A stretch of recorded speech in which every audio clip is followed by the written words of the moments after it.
नमस्कार मंडळी, पुन्हा एकदा आपल्या नवीन एका व्हिडिओमध्ये तुम्हा सगळ्यांचं खूप खूप मनापासून स्वागत. तर हो, तुम्ही थंबनेलला पाहिलं अगदी बरोबर आहे. आज आपण रव्यामध्ये दही मिक्स करून अगदी बनवायला सोपी असणारी आणि घरामध्ये अगदी लहानांपासून मोठ्यांपर्यंत सर्वांना आवडणारी रेसिपी बनवतोय, जी की मार्केटमध्ये तुम्ही हर वेळी विकत आणता किंवा मार्केटमध्ये बाहेर जाऊन तुम्ही खाता. तर हीच तुम्ही जर घरच्या घरी बनवली अशा पद्धतीनं तर तुम्ही बाहेरची कधीच खाणार नाही. नेहमी घरीच बनवून घरच्या साहित्यात खाल एवढी जबरदस्त होणारी रेसिपी आहे. तर रेसिपी संपूर्ण पहा. रेसिपी कोणत्याही क्षणी तुम्हाला थोडी जरी आवडली तर व्हिडिओला एक लाईक आणि चॅनलला सबस्क्राईब करायला विसरू नका. तर सुरुवातीला आपल्याला एका मोठ्या बाउलमध्ये पहा रवा घालून घ्यायचा आहे. 1 वाटी इतका रवा घालून घेतला. बारीक मोठा कोणताही चालतो, तर नक्की तुम्ही इथे बारीक किंवा मोठा दोन्हीपैकी कोणताही घेऊ शकतात.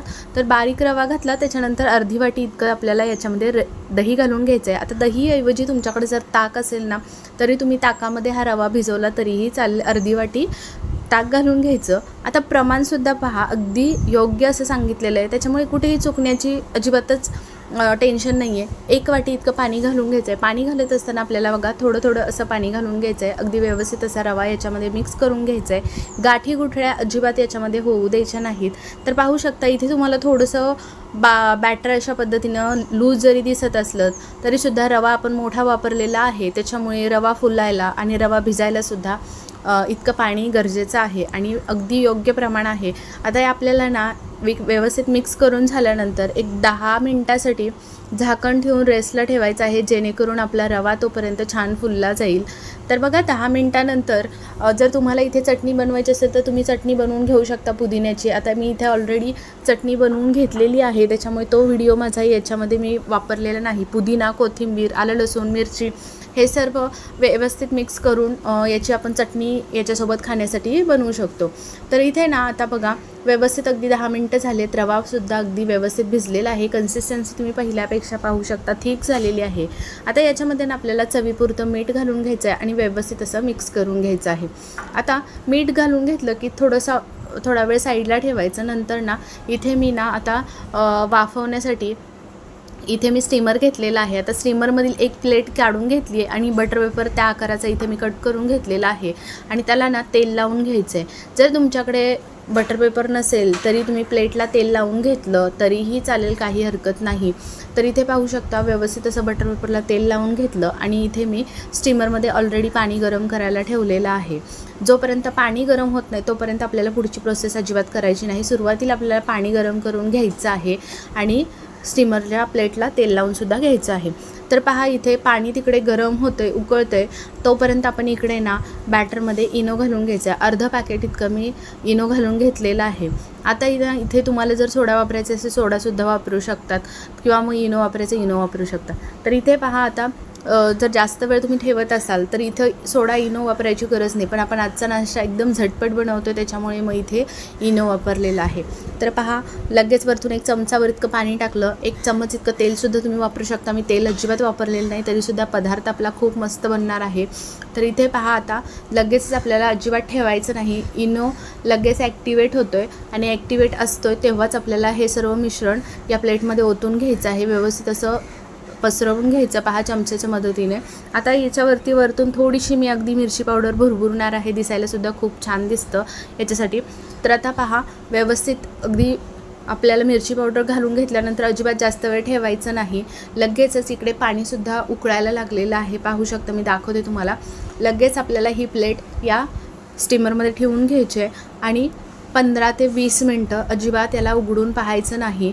20 मिनटं छान अगदी मध्यम आचेवरती आपल्याला हा ढोकळा वाफवून घ्यायचा आहे. तर बेक करून घ्यायचा. आज आपण इथे ढोकळा बनवतो इन्स्टंट होणारा रव्यापासूनचा. तर इथे पहा 20 मिनटं बरोबर आपल्याला वाफवून घ्यायचं. अजिबात गॅसची फ्लेम कमी जास्त करायची नाही.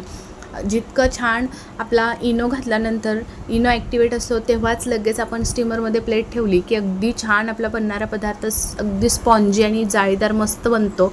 तर इथे पहा आपण सुरी घालून चेकसुद्धा केलेला आहे. 20 मिनटानंतर अगदी व्यवस्थित क्लीन आलेली आहे सुरी, म्हणजे आपला हा ढोकळा अगदी व्यवस्थित असा वाफला गेला आहे.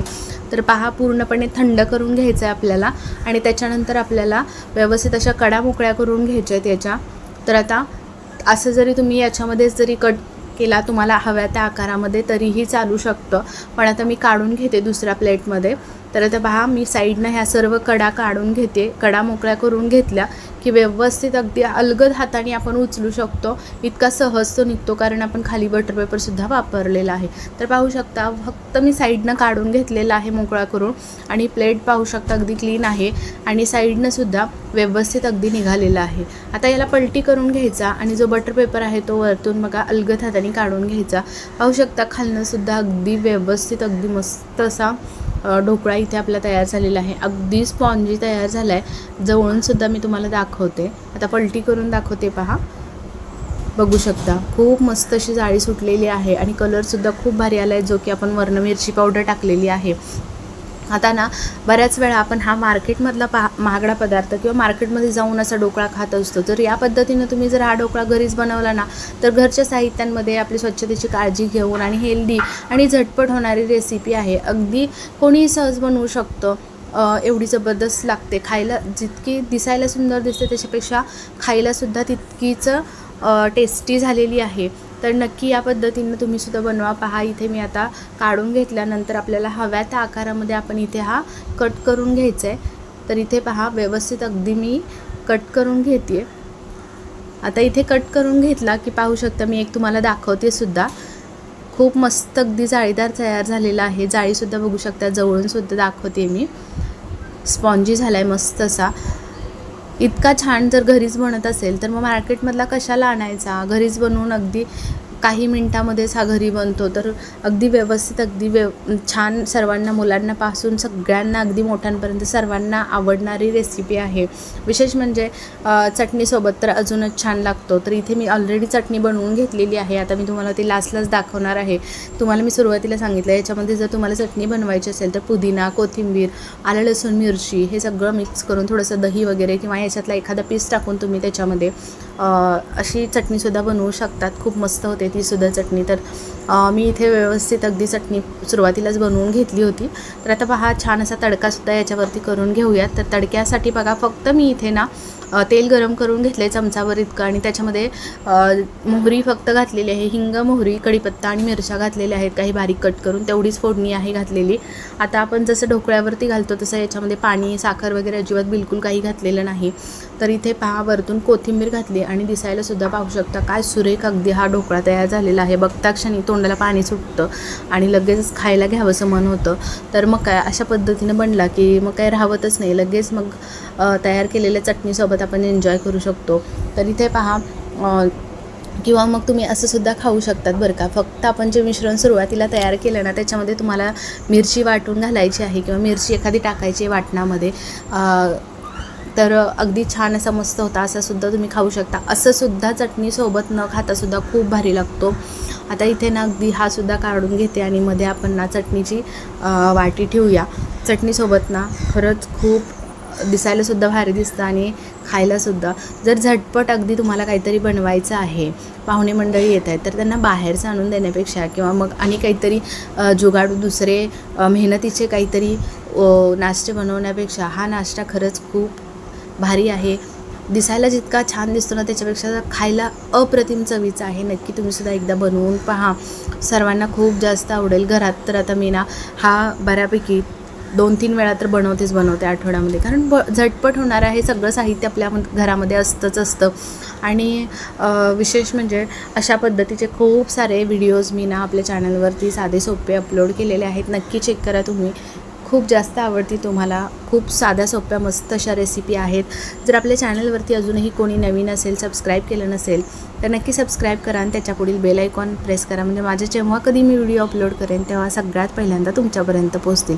आजचा व्हिडिओ तुम्हाला आवडला असेल छानशी कमेंट करून मला सांगा कशी वाटली रेसिपी. माझे संपूर्ण व्हिडिओ तुम्ही अगदी शेवटपर्यंत पाहता त्याबद्दल खरंच खूप मनापासून धन्यवाद. आणि उद्या चला पुन्हा अशाच एका छान आणि जबरदस्त रेसिपीसोबत भेटूयात. तोपर्यंत बाय बाय.